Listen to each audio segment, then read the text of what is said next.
Welcome, everybody, to Martinis with Scott, episode 121 on a Friday afternoon, February 26th. If I get too close, my COVID scruff shows up on the camera, uncomfortably so maybe I'll back off a little bit here. Hey, it's a Friday afternoon, been a long week, so let's have a little bit of fun. I want to talk today about what is the best advice and the worst advice you have ever received. The best advice and the worst advice you've ever received. Put them in the comments for us so that we can read them. I'm going to give you my top three, but before I do, a little comment about advice. You know, you see memes all over the internet, whatever social media platform you're on. People are giving advice. People are becoming life coaches. I'm spending a lot of time on Clubhouse app these days, and it's just dominated by life coaches and people giving advice. And it's occurred to me that the quality of the advice is not in the advice itself. The quality of the advice is not in the advice, it's in how you take it. What does that statement and the advice that you're receiving mean to you? What does it mean to you today? And what does it mean to you across time? Because that changes. So for an example, I did a show sometime this week about quitting, right? Because you always hear really successful entrepreneurs and they're asked the number one key to success, and it's don't quit, which is probably true, is that, you know, had they have quit when they were frustrated and they were feeling down, they wouldn't have made it through. They would have quit and they wouldn't have become billionaires and been terribly successful. Is that what that means to you? And in the show, when you hear never quit, do you think never quit, or do you think I need to try harder? Or, you know, how do you process that information? How do you reconcile that never quit statement with the Einstein definition of insanity? The doing the same thing over and over again and expecting different results is the definition of insanity, right? How do you reconcile those two pieces of really good advice? And in the show that I did on never quit, I've suggested sometimes there's a time to quit, or to change it up, to do something differently. And so it's kind of I'm not saying the advice is wrong. I'm saying it's in how you process it and what that advice means to you. So here's what I think you ought to do. I think you ought to listen to lots of advice. I listen to everything all the time with my earphones in. I'm listening to podcasts, audiobooks, and then take from it what's relevant to you that motivates you to behave in a way that you're already behaving or in a different way that motivates you to double down or change it up. Take what's relevant to you, reconcile it with other things you've heard, and come to your own conclusion, because what's important is your actions. That's what's important. It's not important what the advice was. It's how you process it and the actions that result from it. I'll just give you another example. It's funny.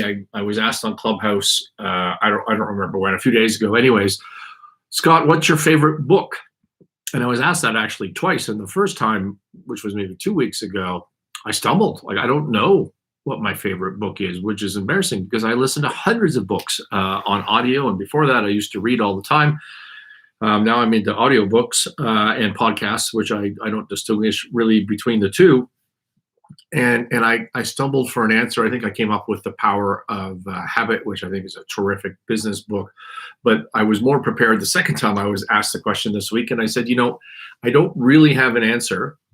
And the reason is because I consume books differently than I think most other people.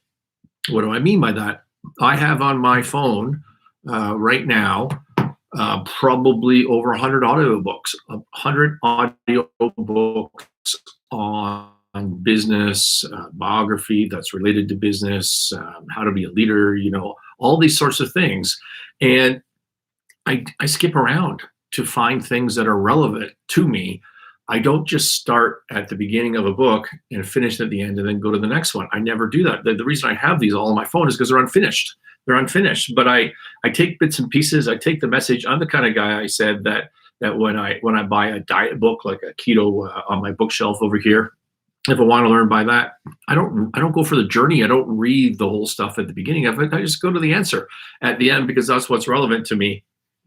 And what I suggested was, I think at the end of the day, it's my journey that I care about. It's my journey, what I'm trying to figure out today, what's going to be most relevant to help me in my life, in my business, in my leadership skills, my relationships, I don't want to go on the journey that the author has presented for me. I want to pick and choose what's relevant to me. So I don't care about his whole path or her whole path. I care about my path, but my path crosses with their path, with the author's path in some points, and that's what I listen to, and that changes over time. And the other day, I was doing a show on responsibility, and a concept occurred to me, and I think I've learned this before somewhere, and it turns out it was in a Jordan Peterson podcast from years ago, like 3 years ago. And I went back and found that podcast and re-listened to it, and reminded myself, and I don't think I'd listened to the whole podcast before, and this time I did. So I just pick and choose. Anyways, that's a way to think about advice. I don't think advice is, and memes and books and podcasts, I don't think you should necessarily take them as, here's the gospel, this fellow's a billionaire, or this girl's a billionaire, and therefore I'm going to follow everything they say. It has to be relevant to you, to your circumstance, to where you are in your journey, and it changes over time. Don't forget that. All right, so some pieces of advice. I'm going to give you my top 3 of good and bad.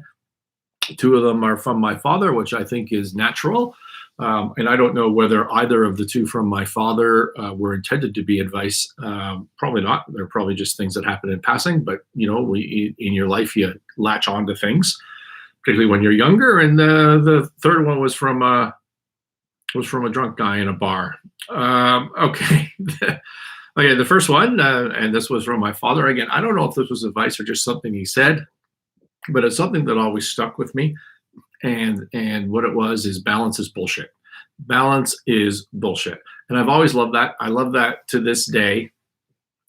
Because what it means to me, is that no one has ever been successful, ever. No one has ever been successful without a hugely strong work ethic. And hustle, but we'll use the word work ethic today because of the branding of the word hustle these days. You need to focus, you need work ethic, and the constant search in today's world for balance is counterproductive. None of these entrepreneurs have been successful without focus and work ethic and not worrying about balance. If you're freaked out about balance, right? If you're freaked out about balance, it's because you don't have a strong enough purpose. My view on it. That's what it means to me. May not mean that to you, but I always like that piece of advice. Here's one from the drunk guy in the bar. So I was sitting, I think I was about 30, and it was in Toronto in the Bay Street area. If you're from the US, think being in Midtown, at a steakhouse or a bar or something like that, and you're having a conversation with the fellow next to you who was probably 20 years older than me, and we each had a few drinks. And I have no idea, I don't recall at all why he felt the need to say this to me. And I just met this guy at the bar, but we were there for a couple hours and we were into our conversation. And he said to me, Scott, not everyone needs to like you. And it just really, I don't remember the background or why or the context, but I to this day, 25 years later, I remember that distinctly, and it really hit me at the time. Not everyone needs to like you. Now, is that one of my best advices or one of the best advice I've received, or on the worst category? I think it's on both, again, because it's relevant to you, but I took it to heart, and maybe for 3 or 4 years, I went way too far the other way. Maybe I heard no one needs to like you. And so I became, I don't want to say combative, that's not the right word, but I wasn't persuasive. Let's put it that way. I was trying to be a little bit more tyrannical and bullying as I found my way as a leader. And I had to back off from that tremendously, and find some balance. And find, notwithstanding that balance is bullshit, but I had to back off from that. But what does it mean to me today? Remember, it changes over time. It means to me that I'm confident. I don't really care what anybody thinks. I don't care. Like, I don't want you to not like me, not you, but my counterparty that I'm dealing with. I don't want that. I'd be happy if you like me, but it's not going to change my core values, my purpose, where I'm trying to head. And I think when I see younger professionals, younger entrepreneurs, um, confidence and not worrying about what other people think is a huge issue. Is a huge issue. So that was one of my best piece of advice. Maybe it was worst at first, and it turned into best. Here's my worst piece of advice. This relates to my father. Now, this is not something my father told me, so it wasn't a piece of advice. It was a sign in his office when I was a little kid. I think it was a sign. I don't remember what it was specifically. So he never said this. It wasn't bad advice from him, but it's something I picked up from his office. And the sign said, "Don't sweat the details." And I always remember that. And this is when I was a little kid. Don't sweat the details. Let me tell you something. That is the worst advice you could ever possibly receive. Success is 100% about execution. Execution is about details. You don't have to have all the details right. You don't have 100% of the details correct, but you have to have a lot of them correct, because it's the details that are going to come back and kill you. It's the details that are going to separate you from your competition. It's just terrible advice.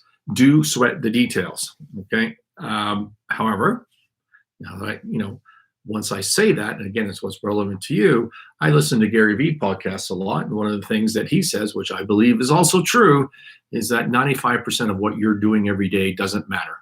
95% of what you're doing every day doesn't matter. Attribute that to Gary Vee. Okay. But the details do matter. You need to find a way to get them looked after. You do need to sweat them. Maybe you don't need to sweat them yourself, but they need to get done. Remember, lessons, advice is the important part of it is how it sits with you and how it changes your actions. That changes over time. Sorry, I'm just keep getting messages here, so I'm trying to look at my notes, get messages at the same time. It changes over time. What for you were the best pieces of advice that you've ever received? What were the worst pieces of advice you've ever received? Put them in the notes. Let us know. Let's have some fun with this. And I hope everybody has a great weekend. We'll see you next week.